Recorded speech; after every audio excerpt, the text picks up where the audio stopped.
Hoffman Gérard de Étain.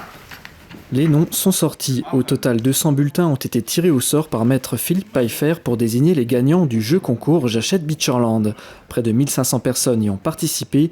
À la clé, des chéquiers de 30 € à dépenser auprès des 300 artisans, commerçants et producteurs du pays de Beach adhérents à l'opération. En septembre, ces chéquiers ont d'abord été mis en vente chez une dizaine de revendeurs partenaires. Le jeu concours a démarré plus tard, du 1er au 21 novembre inclus.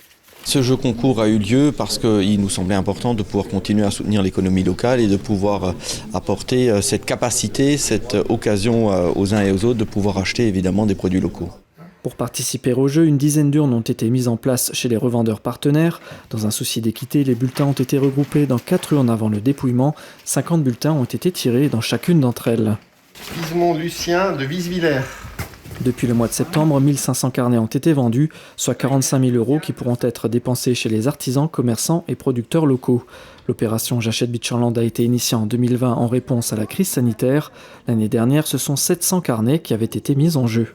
On a réduit un tout petit peu ses capacités de gagner, mais très honnêtement, on investit fortement dans cette opération au travers d'un packaging qui est offert aux participants et de cette capacité de communiquer autour de la consommation locale. C'est des emplois qui sont créés, donc c'est 100% bénéfique. Les 200 chéquiers mis en jeu représentent un investissement de 6 000 € pour la collectivité. Les heureux gagnants recevront leur carnet par voie postale. Pour les autres, les chéquiers restent disponibles à la vente toute l'année. Ils sont valables 1 an à compter de leur acquisition.